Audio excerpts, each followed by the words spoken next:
Hey there people, so today I am bringing you my all boomerangs guide, including which are the best boomerang type weapons on all platforms, and I'm including how to get or craft all of the weapons that work like a boomerang, not just the ones that are called that. So I'll give you a quick list. I'll be covering the wooden boomerang, enchanted boomerang, ice boomerang, bloody machete, fruitcake chakram, thorn chakram, flamarang, flying knife, bananarang, light disc, Paladin's hammer, and the possessed hatchet. So although they are thrown and attack from a distance similar to ranged weapons, boomerang type weapons are classified as melee weapons and inflict melee damage. Since they are melee, you can use flasks a little bit after the beginning of the game to inflict debuffs on your enemies when you are using these weapons, in addition to whatever properties the weapons themselves and your armor, etc. might have. And also, when you're using melee accessories, melee armor to increase your melee speed, that will increase both the flight speed and the range of your boomerangs. So worth mentioning, the best modifier for almost all the boomerangs is godly, because their speed is not affected by modifiers in general.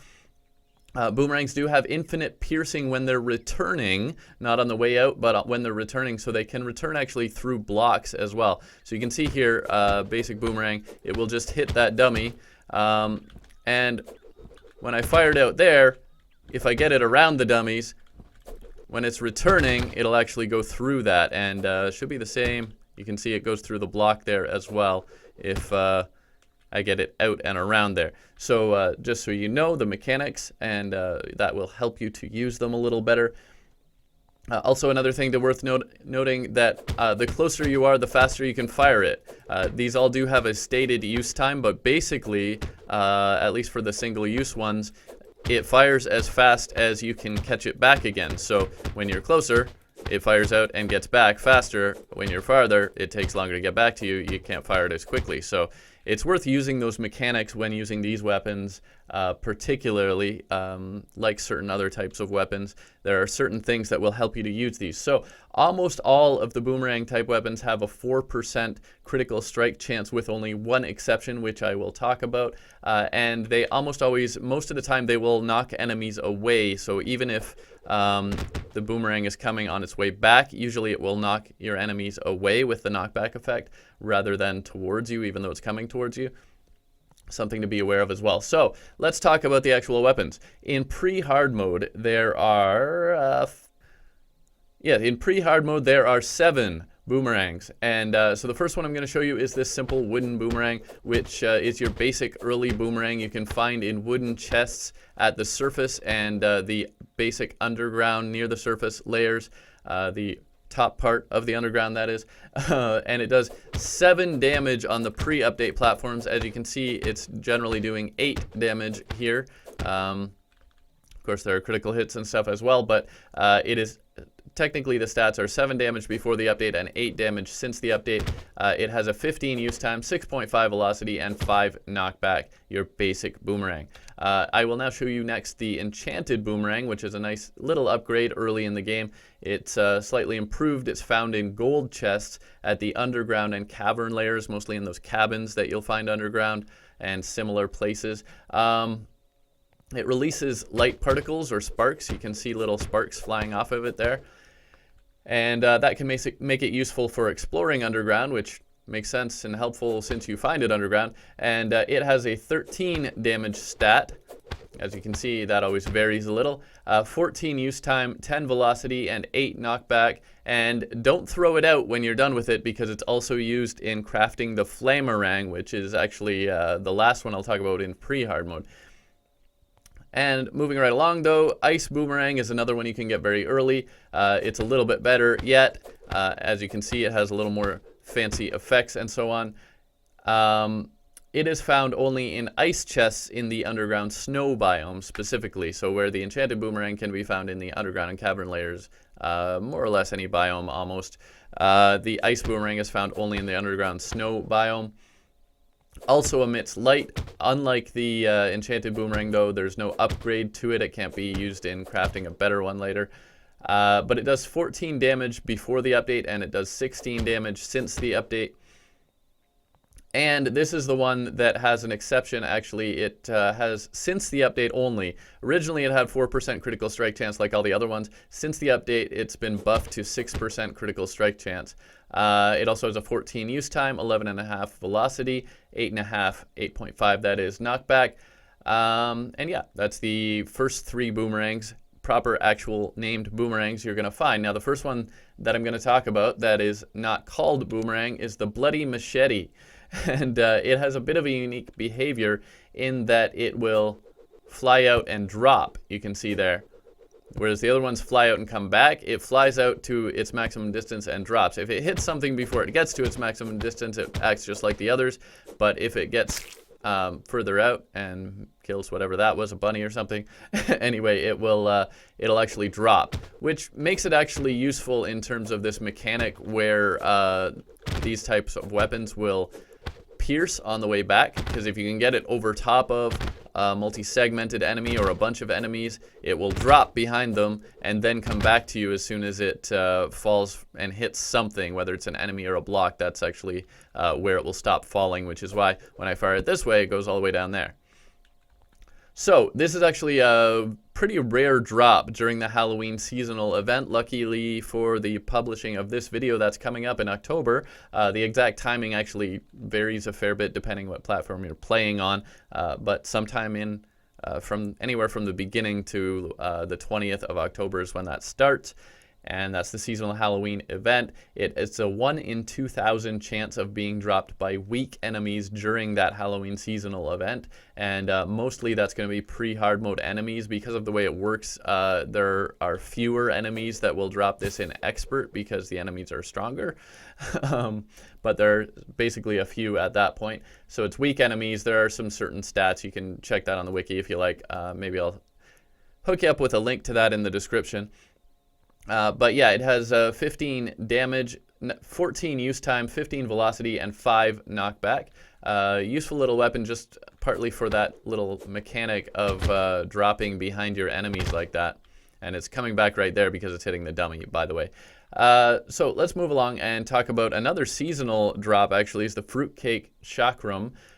This may not exist on 3DS. I'm a little unclear on that, to be honest. It acts basically as a boomerang. It doesn't look like a boomerang, and obviously it has a different name, but it acts essentially the same as the other boomerangs. It's found in presents during the Christmas seasonal event, which will be a little later this year, and it's a 1 in 160 chance to be found in those presents. So get, on average, 160 presents, you might get one of these. And yeah, you can see it's a little spinning wheel-shaped projectile. It has 14 damage, 14 use time, 11 velocity, and 8 knockback. Now, next I will talk about the Thorn Chakram, which looks similar but behaves a little differently. And I'm going to craft this one because it's the first one I'm going to talk about that's craftable. It's crafted from 6 jungle spores and 9 stingers, which of course you get from the jungle. And so here we are. I've got my Thorn Chakram. Now, why this is different, it ricochets off of surfaces. So you can see it will bounce when it hits a block. Not when it hits an enemy, but when it hits a block, it will, ricochet in that it doesn't just come straight back. It bounces at an angle. And that means in a confined space, this will bounce around and kill lots of stuff. Whereas the Fruitcake Chakram actually doesn't do that. So that's kind of a special thing for the Thorn Chakram, and part of what makes it actually pretty powerful early on in the game. You can get this quite early. So as I showed you, it's crafted from 6 jungle spores and 9 stingers since the update, whereas before the update you needed 15 stingers instead of 9. Either way, it's at your anvil. And it has a 20% chance to inflict the poison debuff as well. So if I hit one of these dummies enough, there you go, he's losing some extra health from that poison debuff. 20%, 1 in 5 chance of that, and in general it does 25 damage, 14 use time, 11 velocity, and 8 knockback. So with that high damage stat, 25, and the ricochet effect, this can actually be a very powerful weapon in pre-hard mode. And the last one I'm going to talk about for pre-hard mode is the Flamarang, and that's what we were keeping that extra. I did literally keep an extra enchanted boomerang so that we can craft that and still have the original. So the Flamarang is basically an upgraded version of the enchanted boomerang, and it's faster, it does more damage, it projects more light and has fancier particles that will actually go through walls. It also has a 20% chance to inflict the on fire debuff. In other words, light your enemies on fire. It is crafted from the Enchanted Boomerang and 10 Hellstone bars at your anvil. And there we go. Yeah, pre-update, it's actually supposed to be 32. No, yeah, pre-update, it's 37 damage. And as you can see, it's, well, mine's demonic, but you could see it when I was crafting there, 32 since the update. So they actually nerfed it slightly. It went from 37 damage before the update to 32 after. But it has a fairly common 14 use time, 11 velocity, and 8 knockback. So you can see it has that nice fancy fire trail and a chance to light your enemies on fire. There you go. Also useful for exploring because it emits light and those particles will go through walls. So that's all the pre-hard mode ones. One sec, I'm just going to switch some things out and we'll be right back with hard mode. Alright, so hard mode is arguably where the boomerang type weapons get a little more interesting because they're a little more special abilities and so on, let's say. The first one I'm going to show you is the only one of these boomerangs that's actually exclusive to the updated platforms. It's the only boomerang type weapon that was added in the update. So it's unique in that holding the attack button basically guides it around to an area, sort of like the magic missile, except that instead of just one spot, it kind of, as you can see, slashes around an area, and it pierces. So you can see, obviously, that can be a very powerful effect. If you hold it by a group of enemies or a large enemy with multiple pieces, that's going to do a lot of damage very quickly, and it doesn't just pierce on the way back like some of them, it keeps piercing. You can see it will not go through walls though, but that actually is one way of getting it to strike one enemy very quickly, is to hold it near a wall so it bounces off the wall and keeps hitting your enemy. So potentially very powerful weapon, and it will return either when you release the attack button, like that, or if you hold it out for a full minute, it will return on its own. Otherwise, it will sit there and basically keep slicing and dicing and do tons and tons of damage. It emits light and obviously pierces enemies. Unlike most of them, its best modifier is arguably the demonic modifier. The knockback is a bit unpredictable with this one. It won't always knock them away from you, supposedly, according to the wiki. And it, as I showed you there, attacks faster if you bounce it off a surface. Because like the other, you can see it has a certain range essentially. But like the other boomerangs, it, you know, rather than bouncing off the enemy and back to you, it's bouncing off the surface. So if you hold it close to a surface and your enemy happens to be close to a surface, like say the ground, you can actually get it to do a lot more damage that way.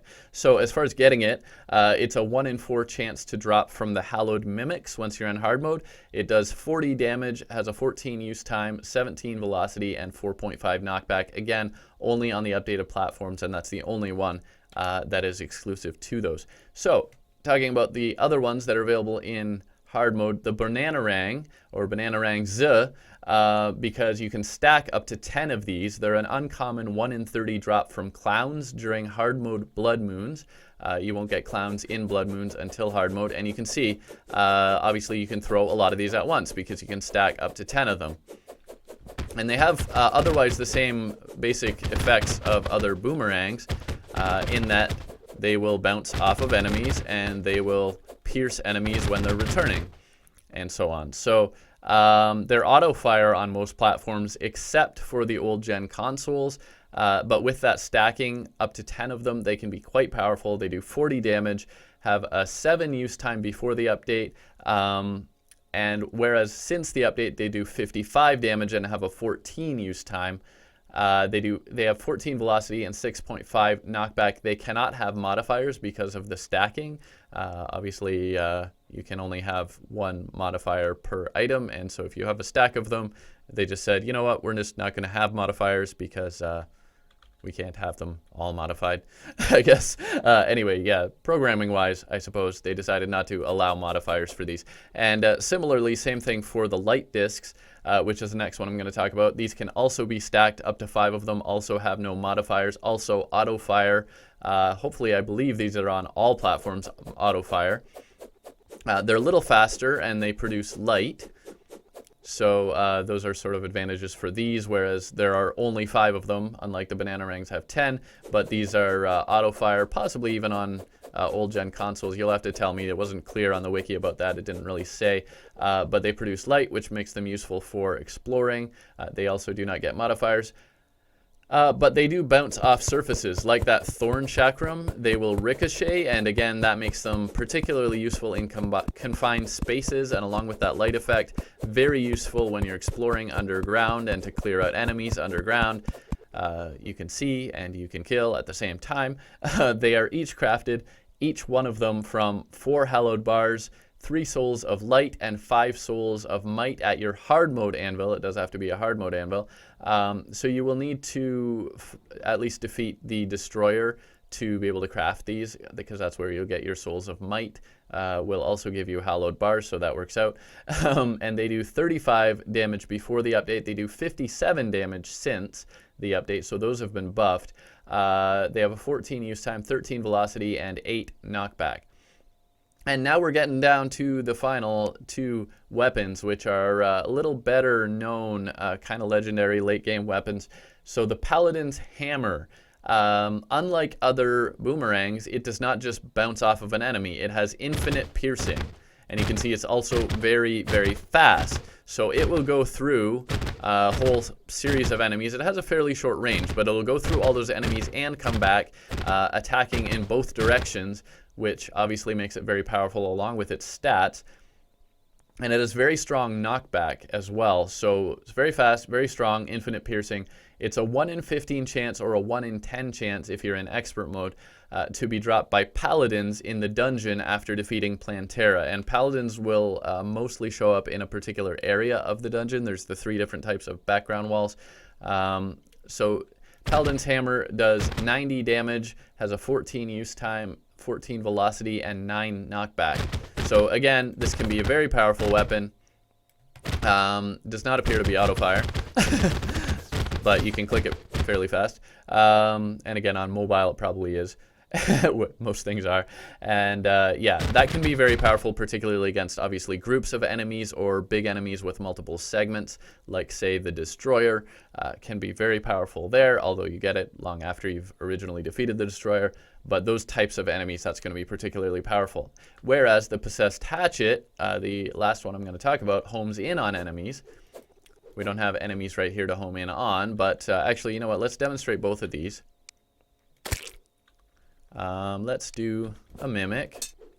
So Paladin's Hammer obviously is going to damage him pretty good, but being a single enemy, the piercing isn't that useful. So that's where the Possessed Hatchet comes in real handy, because the Possessed Hatchet homes in on enemies, and it's a 1 in 8 chance to drop when you defeat the Golem.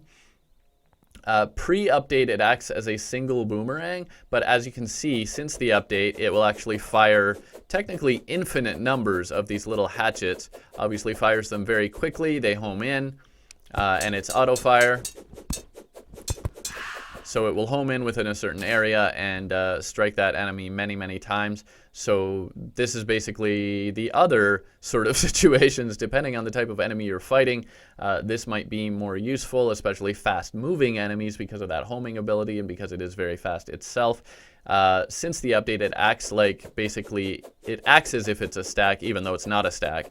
It fires multiple hatchets, which also makes it very powerful. Yeah, it's auto-fire on all platforms except for the old-gen consoles, again.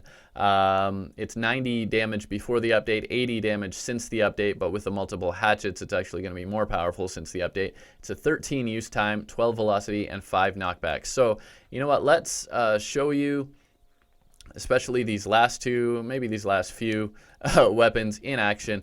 I am going to be a little daring here, and I'm going to go fight Duke Fishron with these things. So let's make our way to the ocean biome via my teleporter system. And I'm going to fish for Duke Fishron. And first, before I do that, I'm going to want to equip some better stuff. I'm actually going to take out my boots and maximize my emblems. There we go. And yeah. Are we ready for Duke Fishron? Time to buff.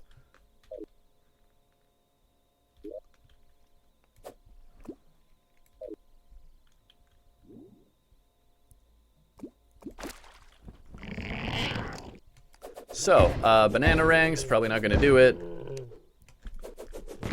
Light Disc's probably not going to do it. Paladin's Hammer, very powerful weapon, but it's going to be pretty hard to hit him with it. So, the solution for Duke Fishron is the Possessed Hatchet, because he moves fast, it homes in. It's a nice combination. This would probably work better if I had like a flying mount and certain other potions.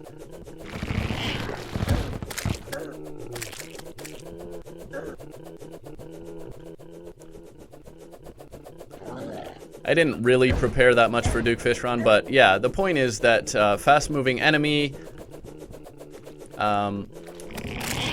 this is going to be Possessed Hatchet, is going to home in and be much more useful. Whereas Paladin's Hammer is going to be more useful against large crowds or multi-segment, which I'm going to show you after this, actually, just so you know.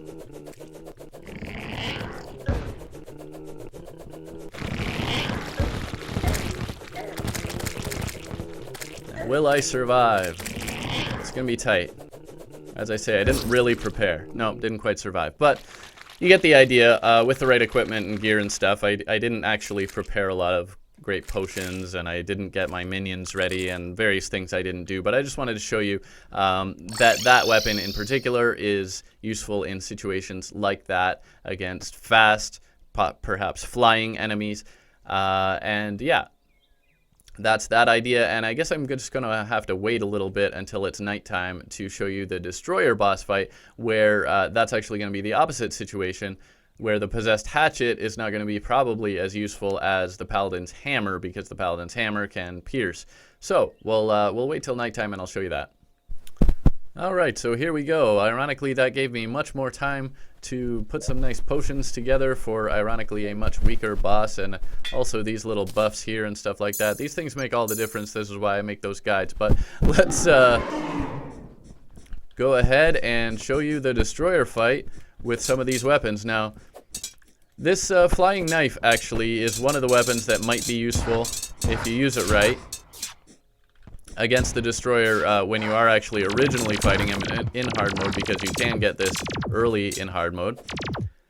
So you can see it does some damage, kind of sort of does the job. Yeah, I didn't even use those potions. There we go. That's alright. The piercing effect will do a lot of damage. These Bananarangs, not piercing, but because there's so many of them, they'll do okay. Light discs, same idea kind of thing. You can get close up and hit it a lot potentially. And I'll show you that Possessed Hatchet that was so useful against Duke Fishron. It's okay. It's certainly going to do alright. It's, you know, a much later weapon in the game. But what I think is going to do a really good job here is this right here. Paladin's Hammer.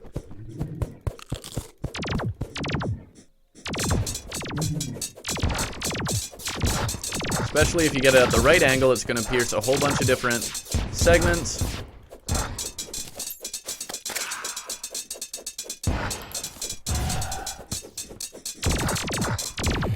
And yeah, there you go. Ultimately took it out a lot faster. So, there you go. That's, you know, a little bit about both these weapons and how the mechanics of the game work a little bit. So, hope you liked the video. Thanks for watching. Please subscribe if you haven't already, and I'll see you next time. Bye for now.